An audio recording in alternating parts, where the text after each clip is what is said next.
Eh bien, bonjour à tous et bienvenue dans une nouvelle vidéo sur ma chaîne YouTube, dans laquelle je vais vous parler aujourd'hui de mon bilan sur le mois de novembre et de ma performance boursière, et notamment de ma performance boursière depuis que j'ai switché de stratégie. Et donc pour les quelques personnes qui me suivent, j'ai décidé il y a 2 ou 3 mois de maintenant tout mettre sur des ETF à effet de levier, parce que je considère que c'est la meilleure manière de construire le plus rapidement possible un très gros capital, pour pourquoi pas pour la suite switcher sur une stratégie à dividende. Et je suis assez content parce que pour l'instant, ma stratégie marche très bien. Donc ici, sur mon ETF, vous voyez que je suis à une plus-value de plus de 700 euros.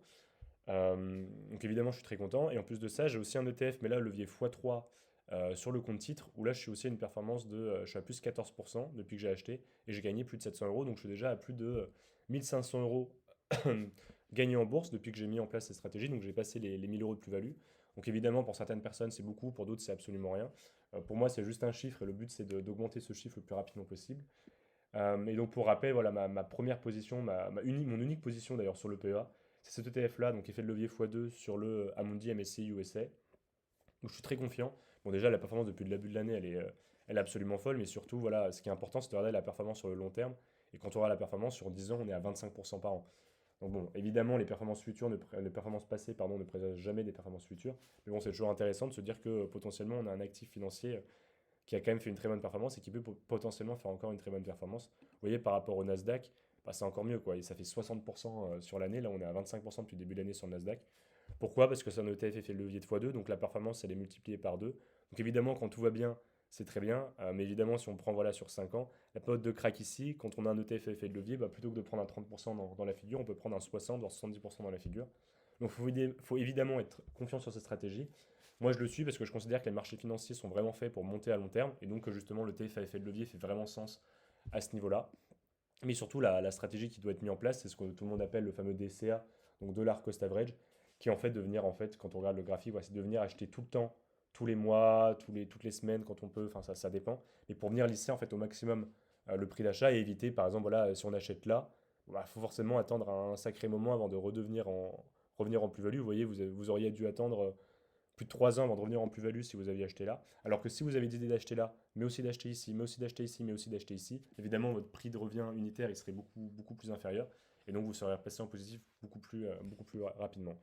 Donc voilà, donc là ce que je vais faire maintenant tout de suite, c'est que je vais acheter des parts de cet ETF là. Donc moi je place 500 euros tous les mois sur le PEA. Donc là je vais pouvoir m'acheter 20 parts de cet ETF.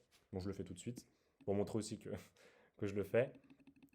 Mais voilà, ce qui est important, vraiment, comme je l'ai dit, c'est vraiment fait du DCA, quoi.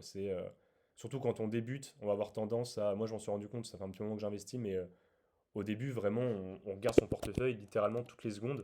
On voit du vert, on se dit c'est génial, on va devenir riche dans un an, puis après on voit du rouge, on se dit mais pourquoi j'ai fait ça?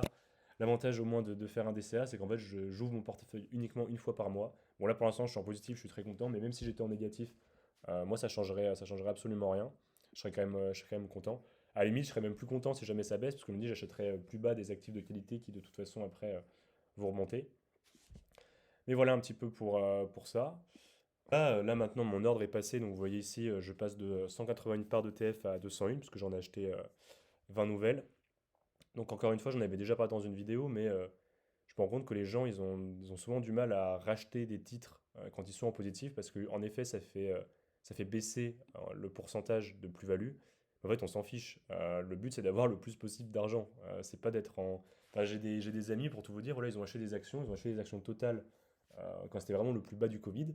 Ils étaient en plus-value de plus 30 ou plus 40%. Moi, je disais, bon, bah, ok, soit tu peux vendre, soit je dis, bah, si tu as confiance en l'actif, continue d'en acheter, parce qu'en plus, c'est des actifs qui rapportent des dividendes. Ils me disaient, ah non, non, mais c'est quand même plaisant de voir un plus 30, plus 40%, je suis content d'ouvrir mon portefeuille tous les jours. Mais du coup, ils n'ont pas plus investi et ils restent investis à 2 ou 300 euros. Là où bah, moi, de toute façon, je m'en fiche, tous les mois, j'investis 500 euros. Si jamais c'est en positif, tant mieux, entre guillemets, parce que dire que ma stratégie marque et que je suis en positif. Et puis si jamais c'est en négatif, tant mieux aussi, parce que c'est-à-dire que je rachète moins cher. Donc des actifs qui sont quand même de qualité, qui vont monter à long terme. Donc voilà un petit peu pour cette vidéo. Merci beaucoup. Je tenais d'ailleurs à vous remercier parce que vous êtes plus de 60 et vous êtes abonnés à ma chaîne. Vraiment, je pensais pas que j'aurais une vidéo qui fasse plus de 1000 vues aussi rapidement et c'est déjà le cas. Donc merci beaucoup et puis à très bientôt pour vous expliquer la suite de ma stratégie pour devenir rentier le plus rapidement possible.